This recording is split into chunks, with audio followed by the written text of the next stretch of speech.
सड़क किसने बनाई है, एक्सप्रेस किसने बनाया है, मेट्रो किसने बनाई है, जैसे लगता है आपने सैफई की जमीन बेच करके ये सब बनवा दिया है। तुम अपने पिताजी से पैसा लाते हो या बनाने के लिए? तुमने राशन डाला है तो पिताजी ने क्या बात है? विधानसभा में बुधवार को उस समय बेहद असहज स्थिति पैदा हो गई जब नेता प्रतिपक्ष अखिलेश यादव और उप मुख्यमंत्री केशव प्रसाद के बीच काफी तीखी झड़प हो गई।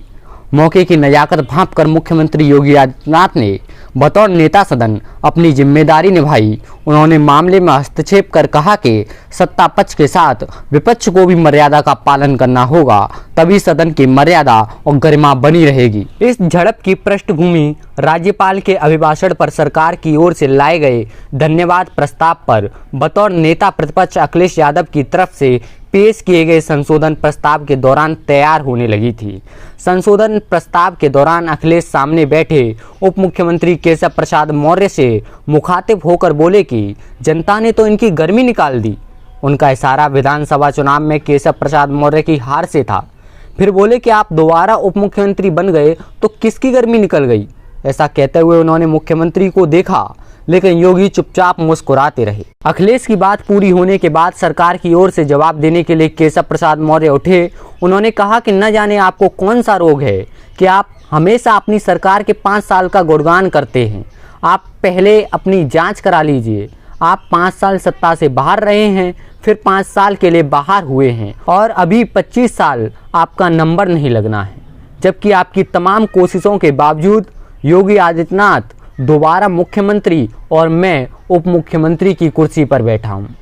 इस पर अखिलेश ने कहा कि हम सत्ता में आ पाए या नहीं, लेकिन केशव प्रसाद मौर्य बताएं कि वह लोक भवन में कब बैठ पाएंगे। केशव ने फौरन जवाब दिया कि लोक भवन में तो कमल खिल चुका है। इस पर अखिलेश ने केशव से कहा कि आपके जिले की 4 लेन सड़क भी सपा सरकार ने बनवाई थी। इस पर केशव बोले, जैसे आपने सैफई की जमीन बेचकर सड़क, एक्सप्रेसवे व मेट्रो बनवाई। केशव का यह जवाब सुनकर तैश में आए अखिलेश ने केशव को डपटते हुए कहा कि तुम अपने पिताजी से पैसे लाते हो सड़कें बनवाने के लिए? तुमने राशन बांटा अपने पिताजी से पैसे लेकर आए थे? इस प्रकार की टिप्पणी देते हुए नेता प्रतिपक्ष अपनी जगह पर बैठ गए। इसके बाद मुख्यमंत्री योगी आदित्यनाथ ने क्या कुछ कहा, देखिए उनका यह भाषण। 1 घंटे से अधिक पूरा सदन माननीय नेता प्रतिपक्ष को सुनता रहा। बड़ी शालीनता के साथ उन्होंने अपनी बात कही। विपक्ष के नेता का जो दायित्व था, उन्होंने अपने कर्तव्यों का निर्वहन किया। हम लोगों ने सुना। इस सदन में और सरकार के उप मुख्यमंत्री अपनी बात को रख रहे हैं, बीच में रनिंग कमेंट्री का मतलब क्या है?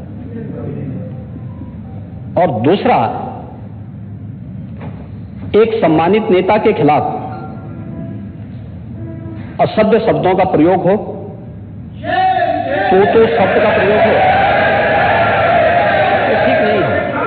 और मैं बड़ी विनम्रता से कहूंगा नेता प्रतिपक्ष को कि आपको इतना उत्तेजित नहीं होना चाहिए। देखिए, सफाई की बात नहीं कर रहा हूं मैं, सवाल सफाई का नहीं है। देखिए, हम लोग भी जो विकास कार्य करा रहे हैं या आपकी सरकार के समय जो विकास कार्य हुए होंगे, ये हमारी ड्यूटी थी। सरकार होती है